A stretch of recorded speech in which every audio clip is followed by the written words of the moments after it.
दोस्तों, क्या भारतीय जनता पार्टी के नेता और दिल्ली के उप मुख्यमंत्री प्रवेश वर्मा का चुनाव रद्द होगा? आज हम एक ऐसे महत्वपूर्ण मुद्दे पर बात करने जा रहे हैं जिसने दिल्ली के राजनीतिक गलियारों में हलचल बढ़ा दी है और अटकलों का बाजार पूरी तरह से गर्म हो चुका है।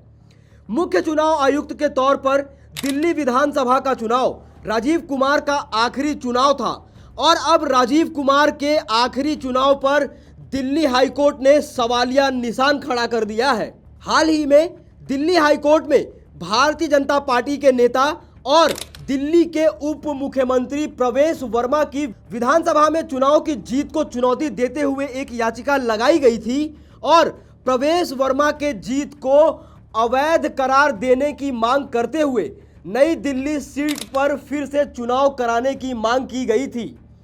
इस याचिका पर नोटिस जारी करके दिल्ली हाईकोर्ट ने दिल्ली के उप मुख्यमंत्री प्रवेश वर्मा की मुसीबत बढ़ा दी है। मामले ने न केवल राजनीतिक हलकों में हलचल मचाई है बल्कि देश की चुनावी प्रक्रिया की पारदर्शिता और निष्पक्षता पर भी सवालिया निशान खड़ा कर दिया है। और अब सवाल ये उठ रहा है कि क्या चुनाव आयोग ने बीजेपी और प्रवेश वर्मा की मदद की है चुनाव जीतने में? पूरा मामला बेहद ही गंभीर है, तो वीडियो में अंत तक बने रहिएगा। पर वीडियो में आगे बढ़ने से पहले अगर आप चैनल पर पहली बार आए हैं तो चैनल को अभी सब्सक्राइब करें और बेल आइकॉन दबा दें ताकि चैनल से जुड़ी तमाम जानकारी आपको मिलती रहे। देखिए, लाइव लॉ की खबर है आपकी स्क्रीन पर। दिल्ली हाईकोर्ट ने विधानसभा चुनाव में प्रवेश वर्मा के निर्वाचन को चुनौती देने वाली याचिका पर नोटिस जारी किया। विधानसभा चुनाव में नई दिल्ली निर्वाचन क्षेत्र से भारतीय जनता पार्टी के नेता और उप मुख्यमंत्री प्रवेश वर्मा के निर्वाचन को चुनौती देते हुए दिल्ली हाईकोर्ट में याचिका दायर की गई है। जस्टिस जसमीत सिंह ने विश्वनाथ अग्रवाल द्वारा दायर चुनाव याचिका पर नोटिस जारी किया और मामले की सुनवाई 27 मई को तय की। दिल्ली हाईकोर्ट ने भारतीय चुनाव आयोग, रिटर्निंग ऑफिसर प्रवेश वर्मा और आम आदमी पार्टी सुप्रीमो अरविंद केजरीवाल सहित चुनाव लड़ने वाले 23 उम्मीदवारों से जवाब मांगा। याचिकाकर्ता विश्वनाथ अग्रवाल का दावा है कि उन्हें नामांकन दाखिल करने से गलत तरीके से रोका गया। उनके मुताबिक वे सभी जरूरी दस्तावेजों के साथ समय पर मौजूद थे, लेकिन रिटर्निंग ऑफिसर ने उनका नामांकन स्वीकार नहीं किया। यह एक बेहद ही गंभीर आरोप है और अगर यह आरोप सच साबित होता है तो प्रवेश वर्मा की जीत पर सवालिया निशान लग सकता है। याचिकाकर्ता मांग कर रहे हैं कि नई दिल्ली सीट के इस चुनाव को रद्द किया जाए और नए सिरे से चुनाव नई दिल्ली सीट पर कराया जाए। कोर्ट ने प्रवेश वर्मा, चुनाव आयोग, रिटर्निंग ऑफिसर और 23 अन्य उम्मीदवारों को, जिसमें अरविंद केजरीवाल भी शामिल हैं, इन सब से जवाब मांगा है।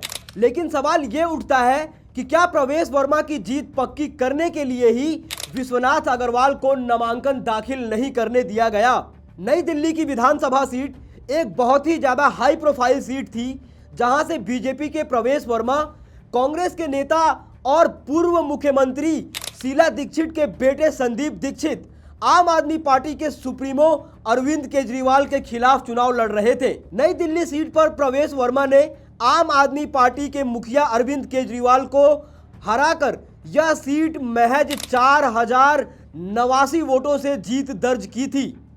इस चुनाव में प्रवेश वर्मा को 30,088 वोट मिले थे, जबकि आम आदमी पार्टी के सुप्रीमो अरविंद केजरीवाल को करीब 25,999 वोट मिले थे और जीत का अंतर इस सीट पर महज लगभग 4,000 वोटों का था। और अब दिल्ली हाईकोर्ट में याचिका लगाकर यह दावा किया गया है कि याचिकाकर्ता को सभी दस्तावेज मौजूद होने के बावजूद नामांकन दाखिल नहीं करने दिया गया। देश का संविधान किसी भी नागरिक को चुनाव लड़ने का अधिकार देता है, पर क्या बीजेपी की जीत सुनिश्चित करने के लिए ही याचिकाकर्ता को नामांकन दाखिल नहीं करने दिया गया? भारतीय जनता पार्टी और चुनाव आयोग पर मिलीभगत के आरोप विपक्ष के पार्टियों द्वारा लगाया जाता रहा है और कहा जाता रहा है कि देश का चुनाव आयोग चुनाव जीतने में बीजेपी की मदद कर रहा है।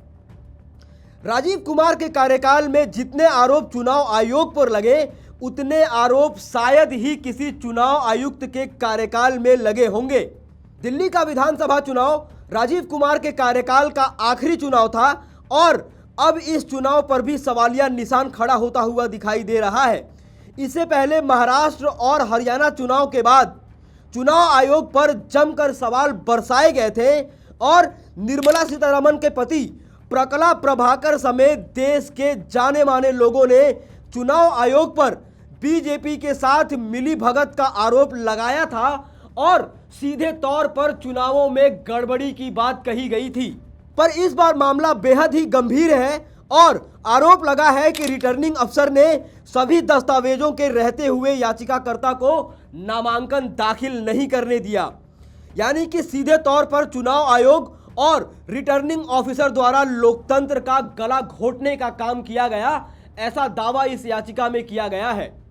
और अब दिल्ली हाईकोर्ट ने इस मामले में चुनाव आयोग, रिटर्निंग अफसर और नई दिल्ली सीट के 23 उम्मीदवारों को नोटिस जारी कर उनसे जवाब मांग लिया है। दोस्तों, आप इस पूरे मुद्दे पर क्या सोचते हैं? जिस प्रकार से दिल्ली हाईकोर्ट ने भारतीय जनता पार्टी के नेता और दिल्ली के उप मुख्यमंत्री प्रवेश वर्मा के निर्वाचन को रद्द करने वाली याचिका पर जवाब मांग लिया है, क्या एक बार फिर चुनाव आयोग और भारतीय जनता पार्टी के मिलीभगत का सच सामने आएगा? दोस्तों, आप इस पूरे मुद्दे पर क्या सोचते हैं, क्या राय रखते हैं? अपनी राय टीका टिप्पणी कमेंट बॉक्स में जरूर लिखें। बाकी ऐसी तमाम खबरों के लिए देखते रहिए देश नीति। धन्यवाद।